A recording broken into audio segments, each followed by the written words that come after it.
이 시간 우리에게 주시는 하나님의 말씀은 창세기 2장 15절로부터 25절 말씀입니다.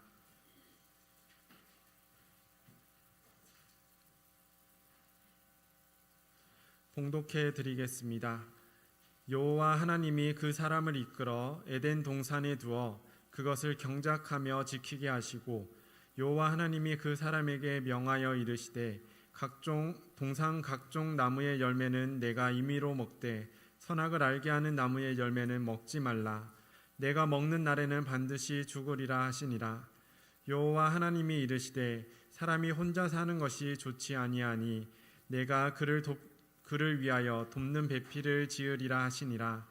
여호와 하나님이 흙으로 각종 들짐승과 공중의 각종 새를 지으시고 아담이 무엇이라고 부르나 보시려고 그것들을 그에게로 이끌어 가시니 아담이 각 생물을 부르는 것이 곧 그 이름이 되었더라.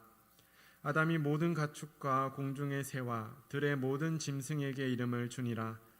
아담이 돕는 배필이 없으므로 여호와 하나님이 아담을 깊이 잠들게 하시니 잠들매 그가 그 갈빗대 하나를 취하고 살로 대신 채우시고, 여호와 하나님이 아담에게서 취하신 그 갈빗대로 여자를 만드시고 그를 아담에게로 이끌어 오시니, 아담이 이르되 이는 내 뼈 중에 뼈요 살 중에 살이라.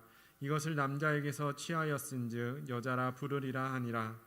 이러므로 남자가 부모를 떠나 그의 아내와 합하여 둘이 한 몸을 이룰지로다. 아담과 그의 아내 두 사람이 벌거벗었으나 부끄러워하지 아니하니라. 아멘. 이는 하나님의 말씀입니다. 네, 감사합니다. 지난 주일 우리는 부활절을 맞아서 그리스도의 부활이 갖는 의미를 나누고 또 성찬을 통해서 그 의미를 우리 가운데 새겨보았습니다. 이를 통해 깨닫게 하신 지혜와 그리스도의 평안이 저와 성도님들과 또한 우리 교회 가운데 함께하기를 소망합니다. 우화라고 불리는 동화들이 있습니다. 보통 동물들을 주인공으로 사람들의 삶을 풍자하여서 교훈을 전하는 이야기들입니다. 이런 우화 중에 유명한 것이 있죠. 고대 그리스도의 아이소포스라고 불리는 사람이 지은 동화입니다. 우리에게 익숙한 이름인 이솝이 지은 우화로 알려져 있죠. 많은 분량은 이솝이 지은 것으로 알려져 있지만 간혹 당시의 시대나 또 그 상황이나 배경이 맞지 않아서 후에 추가된 이야기들도 있다고 추측합니다. 이러한 이솝 우화는 우화라는 이름이 붙어 있지만 그 가운데는 동물이 아닌 사람이 주인공으로 나오는 이야기들도 덜어 있습니다. 그 중 한 이야기로 말씀을 시작하려 합니다. 옛날에 한 가난한 집에 어린 아들과 호를 어머니가 단둘이 살고 있었습니다. 하루는 아들이 어디선가 작은 널빤지 하나를 훔쳐와서 어머니께 드렸습니다. 대개는 이러한 아이의 잘못을 호되게 나무라고 앞으론 절대로 도둑질하지 말라며 타이르겠지만 이 어머니는 오히려 아들을 칭찬해 주었습니다. 그 뒤로 아들은 도둑질에 재미를 붙였고 계속해서 물건을 훔쳤습니다.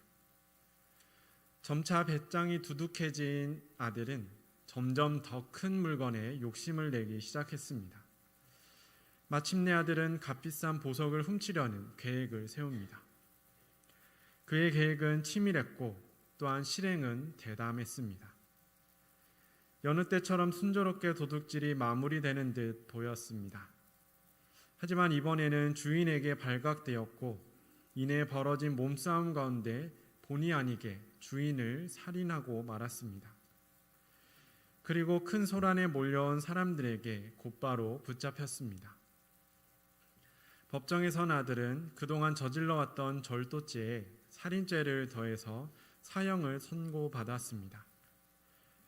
시간이 지나 형을 집행하는 날이 되었습니다. 사형장에 서게 된 아들은 둘러선 사람들 틈에서 자신의 어머니를 발견했습니다. 아들은 사형 집행인에게 마지막 부탁이라며 어머니와 가까이서 이야기를 나눌 수 있게 해달라고 요청했습니다. 어머니는 집행인의 인도를 따라서 아들을 만나기 위해 가까이 다가왔습니다. 아들은 귓속말로 전하고 싶은 것이 있다고 말하며 어머니께 더 가까이 다가오기를 요청합니다. 이윽고 어머니는 아들 가까이로 다가와 귀를 기울였습니다. 그러자 아들은 있는 힘껏 어머니의 귀를 물어 뜯었습니다. 귀를 물린 어머니는 물론 이 모습을 보고 있던 사람들까지 아들을 향해 불효막심한 놈이라고 화를 내며 서둘러 형을 집행하라고 소리쳤습니다. 이때 아들이 말했습니다. 어린 시절 제가 작은 물건을 처음으로 훔쳤을 때 그때 저를 칭찬하는 것이 아니라 꾸중하셨다면 제가 이렇게 큰 범죄자가 되지는 않았을 겁니다. 물건을 훔친 아들과 이러한 아이를 바르게 가르치지 못한 어머니, 이 두 사람 가운데 누구에게 잘못이 있을까요? 사실 이 질문 자체에 오류가 있죠. 두 사람 모두 잘못된 것을 택하였기 때문입니다. 어머니의 잘못은 어린아이에게 바른 것을 가르치지 않았던 것이고 아들의 잘못은 그릇된 일임을 알았음에도 불구하고 그치지 않았던 것입니다. 만약 어머니가 남의 것을 훔치는 것은 옳지 못한 일이라고 가르쳤거나 아들이 비록 칭찬을 받았더라도 자신이 한 일이 잘못된 일임을 알고 멈췄더라면 둘 중 한 사람이라도 바른 것을 택하여 행했다면 서로에게 상처만 남긴 비극적인 결말을 피할 수 있었을 것입니다. 우리는 바른 가치들을 배우고 익혀서 내 것으로 살아갈 수 있어야 합니다. 그래야 분별력을 가지고 옳은 것을 선택해 나아갈 수 있기 때문입니다. 우리가 살아가는 동안에 마주하게 되는 그릇된 일이나 가치들은 오늘 들려드린 이솝우화의 도둑질처럼 간단 명료하게 드러나지는 않습니다. 그렇기 때문에 깊이 이해할 수 있는 지혜를 가져야 합니다. 또한 우리를 향한 악한 미혹은 언제나 우리 곁을 맴돕니다. 따라서 우리는 숨을 쉬며 살아가는 어느 순간에든지 말씀을 가까이 하는 일에 소홀해서는 안 됩니다. 말씀의 지혜를 가지고서 그 모든 것들을 분별하여 바른 것들을 택하여 나아갈 수 있어야 합니다. 이렇듯 우리는 말씀이 주는 유익을 알고 있기 때문에 매주 이 자리에 함께 모여 예배를 드립니다. 하나님께 영광 돌리고 주어진 성경 말씀과 설교를 들으며 말씀을 곱씹어 이해하는 시간을 가집니다. 그렇게 한 믿음으로 모여 하나님 나라를 위한 지혜와 믿음을 키워가고 있습니다. 매번 예배 시간을 조차 이 자리에 모이시는 성도님들께서도 모두 이와 같은 생각과 믿음을 가지고 계시겠죠. 아마도 이 시간 말씀을 가볍게 듣고 또 흘려보내는 분들은 없으리라 생각합니다. 하나님께서 말씀으로 깨우쳐 주시는 지혜와 베푸시는 은혜가 그 뜻을 사모하며 모인 우리 가운데 또한 오늘 예배 가운데 함께하기를 소망합니다. 요한복음에서는 하나님께서 우리를 구원하신 이유에 대해 그가 세상을 이처럼 사랑하셨기 때문이라고 전합니다. 우리말 부사인 이처럼이라는 한 단어에 참 많은 의미를 요약해 두었습니다. 하나님께서는 자신의 아들을 보내시기까지 우리를 사랑하셨습니다. 그리고 세상의 모든 죄를 대속하도록 그리스도의 생명을 내어주시기까지 당신이 지으신 이 세상을 사랑하셨습니다. 이러한 하나님의 사랑은 그분의 변덕으로 어느 날 갑자기 생겨난 것이 아닙니다. 그 이전부터 하나님께서는 위기의 때마다 은혜를 베푸시며 당신의 백성들을 대적들로부터 구원하셨습니다. 또한 세례 요한처럼 사람을 세워 바른 길을 가르치셨고 예언자들을 보내어 죄를 깨닫게 하셨습니다. 그보다 앞서 하나님께서는 말씀과 율법을 알려주셨습니다. 당신의 백성으로서 당신의 선함을 닮아 살아갈 수 있도록 삶의 지침과 방향성을 알려주신 것입니다. 이를 우리는 성경을 통해서 계속해서 접하고 있습니다. 그리고 조금 더 거슬러 올라가면 창조의 때에도 하나님께서는 사랑을 보이신 것을 볼 수 있습니다. 하나님께서는 사람이 홀로 있는 것을 좋지 않게 여기시며 각종 생명을 지어서 사람에게 소개하셨습니다. 창세기 1장에서는 하나님께서 사람 외의 생명을 창조하실 때 말씀으로 창조하셨다고 전합니다. 반면에 오늘 본문에서는 사람을 지으실 때처럼 흙으로 빚으셨다고 전합니다. 사실 이러한 의미의 충돌은 성경의 곳곳에서 볼 수 있습니다. 이것은 강조하려는 의미가 다르기 때문인 것으로 이해할 수 있습니다. 예컨대 하나님께서 말씀으로 다른 생명을 지으셨다는 창세기 1장의 보도는 하나님의 뜻대로 세상이 창조되었다는 것과 또한 사람을 중요하게 창조하셨다라는 것을 강조하고 있는 것으로 볼 수 있습니다. 반면에 사람의 창조와 같은 방법으로 짐승들도 흙으로 빚으셨다라는 오늘 본문의 보도는 사람을 위해 사람과 가까운 존재로 다른 생명들을 지으셨음을 강조하고 있는 것으로 이해해 볼 수 있습니다. 하나님께서는 사람을 도울 수 있도록 여러 생명들을 지으시고 사람에게로 이끌었습니다. 그리고 하나님께서는 사람이 그들을 어떻게 부르는지 보시고 사람이 부르는 대로 그 생명의 이름을 삼으셨다고 전합니다. 과거에는 한 사람 혹은 특정 지역이나 생물의 특성을 담아서 이름을 짓곤 했습니다.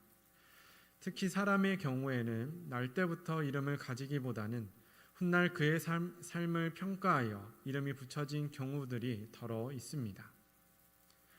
아담의 족보 가운데 등장하는 인물 중 에녹이라는 인물이 있습니다. 에녹은 짧은 구절로만 언급됩니다. 그의 나이와 또한 족보 가운데 있는 가계에 대한 보도를 제외하면 단 1절로 한 절로 그의 삶을 평가합니다. 하나님이 동행하시더니 그를 데려가셨다. 우리는 에녹이 죽지 않고 하나님께 들림받은 사람으로 기억하고 있습니다. 그러한 에녹의 이름 뜻은 헌신하다입니다. 물론 에녹의 부모가 하나님께 헌신하여 살라는 뜻으로 그의 이름을 지었을 가능성도 있습니다. 하지만 그보다는 에녹이 하나님께 들림받을 정도로 하나님께 헌신하였고 또 하나님과 동행하여 살았기 때문에 후대의 사람들이 그의 삶을 평가하여 붙인 이름으로 보는 것이 더 타당한 것 같습니다. 이렇게 그의 삶과 믿음을 평가하는 이름을 붙여 후대 사람들이 그를 기억하고 본받도록 가르친 것입니다. 한편 하나님께서 이름을 지어주는 특별한 경우들도 있습니다. 하나님께서는 야곱의 이름을 이스라엘로 또 아브라함의 이름을 아브라함으로 바꾸셨습니다. 이를 통해서 그들을 하나님의 자녀로 삼으시고 또 하나님의 백성으로 삼으시고 그 삶의 방향을 완전히 새롭게 하셨습니다. 이렇듯 과거의 이름을 짓는 것은 그 자체로 중요한 의미를 가진 일이었습니다. 하나님께서는 그렇게 중요한 일을 사람에게 맡기신 것입니다. 그리고 그의 음성에 귀를 기울이셨고 그가 지은 이름들로 그 생명들의 이름을 부르게 됩니다. 또한 사람이 돕는 자를 택하는 의지를 존중하며 사랑을 표현하기도 했습니다. 하나님께서는 사람과 함께할 존재를 찾기 위해 많은 생명을 지으시고 사람에게로 이끄셨습니다. 사람은 그들에게 관심을 가지고 이름을 지어주었지만 자신과 함께할 존재로 택하지는 않았습니다. 결국 하나님께서는 사람을 잠재우고 그 일부를 취하여 똑같은 존재인 사람을 지으셨습니다. 그제야 사람은 자신과 함께할 존재를 찾았다며 기뻐합니다. 이처럼 하나님께서는 사람의 의지를 끝까지 존중하셨습니다. 한편 경작한 것을 취하게 하는 말씀을 통해서도 하나님의 사랑을 확인할 수 있습니다.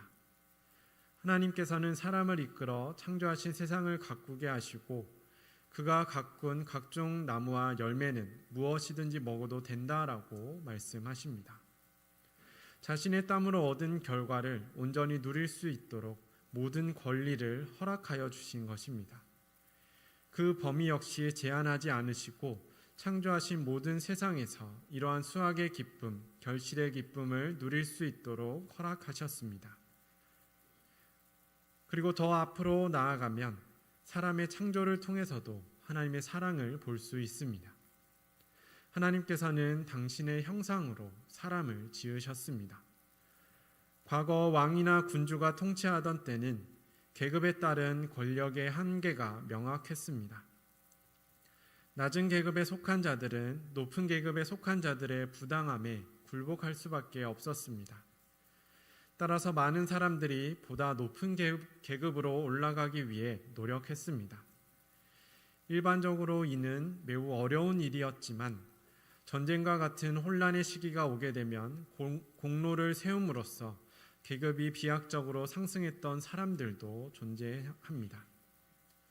하지만 아무리 노력해도 또 큰 공로를 세운다고 할지라도 도달할 수 없는 계급이 있습니다. 바로 왕입니다. 반란이 아니고서는 불가능한 일이었습니다. 그런 시대에 왕이 내릴 수 있는 가장 큰 상은 자신과 같은 권위를 누릴 수 있게 해주는 것, 권리를 누릴 수 있게 해주는 것이었습니다. 이것은 왕이 가진 모든 권력을 양도하는 것과는 조금 다르지만 모든 국민들에게 왕처럼 존귀하게 여김을 받도록 그 지위를 보장해주는 일이었고, 왕족이 아님에도 불구하고 자신과 같은 식탁에서 식사를 할 수 있도록 허락해주는 귀한 일이었습니다. 곧 왕과 같은 지위와 대우를 보장받는 일이었다는 것입니다. 따라서 보통 왕의 목숨을 구하거나 나라를 구하는 정도의 큰 일이 아니고서는 내려지지 않는 또한 귀한 상이었습니다. 그런데 하나님께서는 그것을 넘어서 아무런 공로도 없던 사람에게 자신과 같은 형상을 허락하셨습니다. 그리고 앞서 보았듯이 모든 권리를 주셨고 또한 자신과 같은 호흡을 할 수 있도록 숨을 나누어 주셨습니다. 하나님께서는 이처럼 사람들을 사랑하셨습니다. 그래서 하나님께서는 사람에게 자신의 형상을 주시고 지으신 세상의 모든 권리를 자신과 같이 누리도록 허락하셨으며 그의 선택과 의지를 깊이 헤아려 존중하셨습니다. 이처럼 하나님은 세상을 또한 우리를 사랑하신 것입니다. 그래서 생각하고 판단하는 모든 것을 존중하는 자유를 허락하셨습니다. 다만 하나님께서는 자유롭게 사는 사람들을 방종하지는 않으셨습니다. 하나님께서는 당신의 형상과 권위 그리고 권리를 모두 공유하시며 사람을 사랑하셨지만 단 한 가지만은 하지 말라라고 가르치고 있습니다. 창세기 2장에는 하나님께서 지으신 동산 가운데 위치한 특별한 나무 두 그루가 소개됩니다. 그중 하나는 생명나무입니다. 성경에서 생명은 생물학적으로 활력이 있는 상태만을 의미하지는 않습니다. 하나님과 바른 관계가 맺어진 상태를 뜻합니다. 그런 의미에서 생명나무는 육신의 생명을 연장시켜주는 나무라기보다는 하나님과 세상의 관계를 보여주는 나무로 볼 수 있습니다.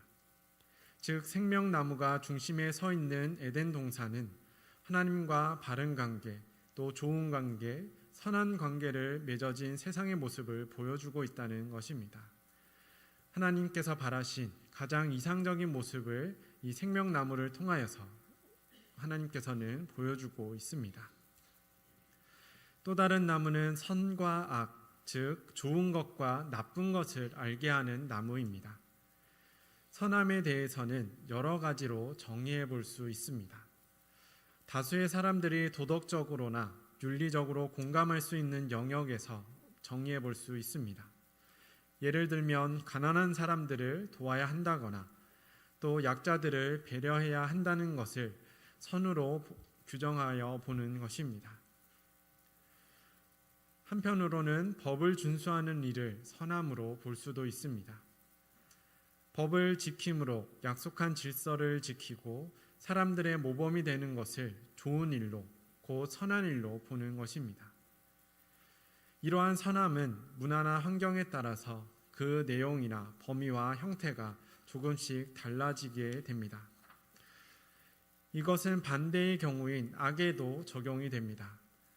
악은 법의 위반으로 규정할 수도 있고 도덕적 혹은 윤리적인 타락으로도 볼 수 있습니다. 보통은 도덕적 윤리적인 선함과 법적인 선함이 비슷하게 적용되고 또한 이루어지는 것을 보게 됩니다. 하지만 법적인 선함이 윤리적으로는 악한 상황이 되거나 반대로 윤리적으로는 선하지만 법적으로는 악한 상황이 되는 경우들도 우리 주위에서 종종 나타나곤 합니다. 한편 성경에서는 이와는 다른 의미로서 선을 규정하고 있습니다. 성경에서 말하고 있는 선은 기본적으로 하나님의 성품을 의미합니다. 하나님이 가지신 가장 순수하고 순결한 상태입니다. 그 어떤 죄로도 물들지 않은 상태를 말합니다. 따라서 하나님께서는 이러한 자신의 뜻으로 지어진 세상의 첫 모습을 보시고 선하다라고 말씀하신 것입니다. 반대로 나쁜 것은 하나님의 선하심과 반대되는 모든 것을 의미합니다.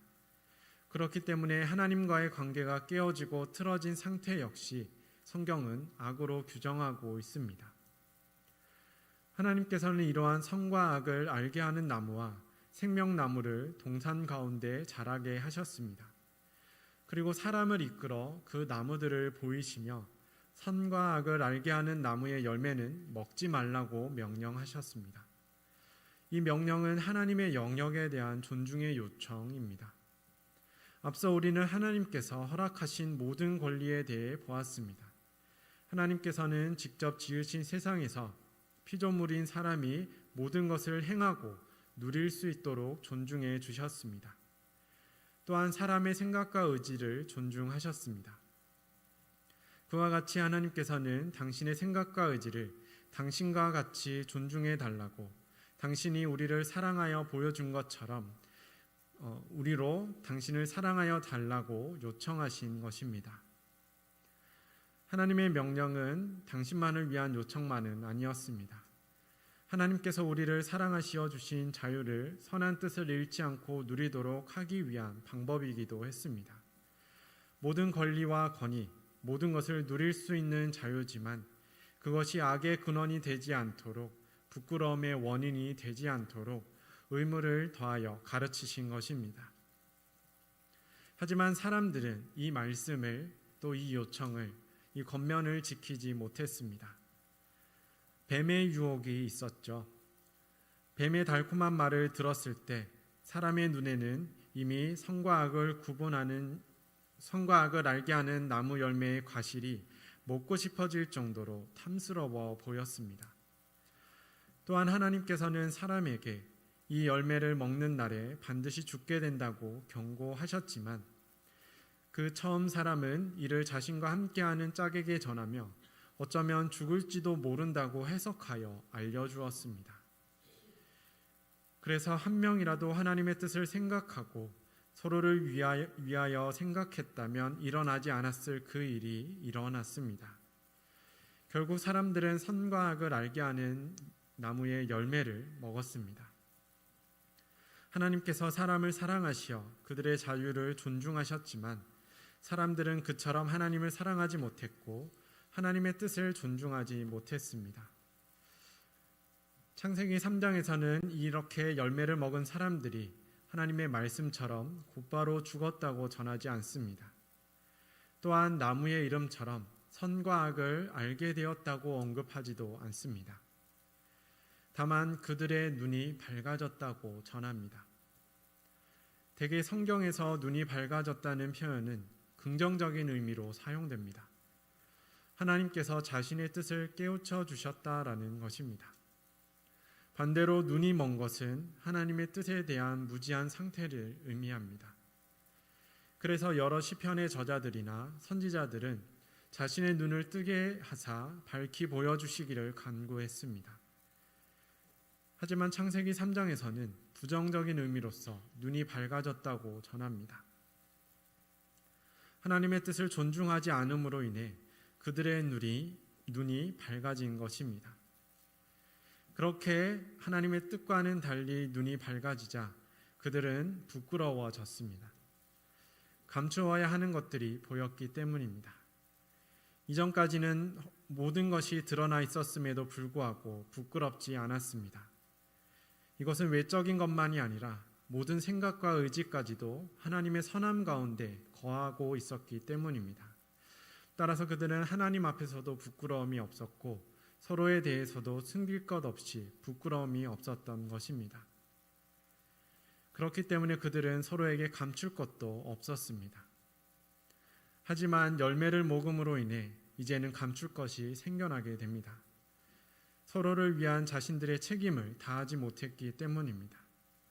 이것은 서로에게 밝힐 수 없고 또한 비출 수 없는 부끄러움이 되었습니다. 또한 이 부끄러움은 하나님 앞에서는 두려움으로 나타났습니다. 열매를 먹음으로 인해 악을 알게 되었기 때문입니다. 앞서 악은 하나님의 선과 반대되는 모든 것이라고 말씀드렸죠. 이 표현을 조금 바꾸어 보면 하나님의 선이 부재하는 것이 악이라는 것입니다. 그들은 하나님의 뜻에 대한 존중을 잊은 채 금지한 열매를 먹음으로 하나님의 선이 부재한 상태를 처음으로 마주하게 되었습니다. 그렇게 악한 상태를 처음 마주하고 그것을 깨닫게 되었을 때 그들은 하나님 앞에서 부끄러워하였고 하나님을 마주하는 것을 두려워했습니다. 사람들은 하나님과 그분의 선하신 뜻으로부터 한 걸음 벗어나서야 하나님께서 자신들을 얼마나 사랑하셨는지, 그래서 얼마나 존중하여 주셨는지를 알게 되었습니다. 그 깨달음으로 인하여서 사람들은 자신들의 모습이 부끄러웠고 또한 자신들 가운데 하나님의 선함이 비어버린 곳을 대신 채운 악으로 인해 하나님을 만나는 것이 두려워졌습니다. 그래서 하나님의 부름에 몸을 숨겼고 하나님의 물음에 진실을 숨겼습니다. 자신들의 부끄러움과 두려움을 숨기려 더욱더 부끄러운 일을 행하여 갔던 것입니다. 오늘날 우리 사회 곳곳에서 이렇게 하나님의 선이 부재하여 생긴 악의 모습들을 볼 수 있습니다. 하나님께서 주신 자유를 오해하여 자신의 마음대로 말하고 무책임하게 행동합니다. 소위 강자가 약자의 자유를, 하나님께서 사랑하여 주신 권리를 임의로 박탈하고 있습니다. 이것은 사람과 사람 사이에서도 일어나고 있으며 사람과 자연 사이에서도 일어나고 있습니다. 그런데 더욱 슬픈 것은 이러한 모습들이 교회 가운데서도 비춰지고 있다는 것입니다.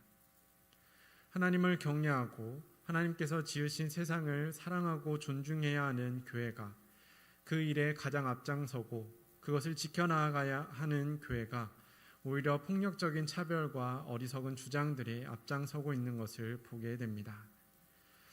하나님을 존중하지 못하는 것에 두려움을 느끼고 서로의 권리를 잃게 하고 침해한 것에 대한 잘못을 부끄러워하던 모습은 이미 과거의 일, 또 성경에나 존재하는 일이 되어버렸습니다. 많은 사람들은 부끄러운 일을 행하면서도 부끄러움을 모른 채 살아가고 있습니다. 부끄러워하지 않는 것과 부끄러움을 모르는 것은 분명히 다릅니다. 부끄러움을 아는 자만이 부끄럽지 않은 모습을 되찾아갈 수 있습니다. 하나님께서는 예수 그리스도를 보내시어 악으로 인한 두려움에 갇혀있던 우리를 구원하셨습니다. 그리고 우리를 부끄러움이 잊은 채 살아가는 존재가 아닌 부끄러움을 아는 존재로 회복시키셨습니다. 부끄러움을 알 때에만 비로소 부끄럽지 않은 일을 택하여 나아갈 수 있는 존재로 살아갈 수 있기 때문입니다. 그리스도인으로서 하나님 앞에서 또한 하나님께서 지은 이 땅과 함께하는 사람들에게 그리고 자기 자신에게 부끄러움 없는 삶을 살아갈 수 있기를 소망합니다. 부끄러움을 기억하여서 부끄럽지 않은 모습으로 나아갈 수 있기를 바랍니다. 그렇게 하나님의 뜻과 사랑을 존중하여 살아갈 모든 이들 가운데 또한 우리 가운데 하나님을 회복시키시고 인도하시는 한없는 사랑이 늘 함께하기를 주님의 이름으로 축원드립니다. 기도드리겠습니다. 우리를 사랑하시는 하나님, 우리를 존중해 주시어 당신의 형상을 주시고 지으신 세상의 모든 것을 허락하신 은혜에 감사드립니다. 죄의 길을 갔던 우리를 이처럼 사랑하시어 독생자 예수 그리스도를 보내셔서 구원하신 은혜를 또한 찬미드립니다. 하나님께서는 우리를 부끄럽지 않은 모습으로 지어주셨습니다. 하지만 이 고백이 우리가 부끄러움을 모르는 존재로 지음받았다라는 것이 아님을 기억하길 원합니다. 주님, 우리로 하여금 악에 대한 부끄러움을 알게 하옵소서. 그리하여 하나님을 더욱더 사랑하고 하나님께서 가르치신 뜻을 존중하여 악한 세상에서 하나님의 선을 회복하여 살아가도록 인도하여 주옵소서. 그렇게 부끄럽지 않은 하나님의 선하심을 품은 삶을 삶으로 주님과 함께 기뻐하고 주님과 함께하는 은혜를 우리가 늘 누릴 수 있도록 붙들어 주옵소서. 우리를 죄와 사망의 두려움에서 건지신 예수 그리스도의 이름으로 기도드립니다. 아멘.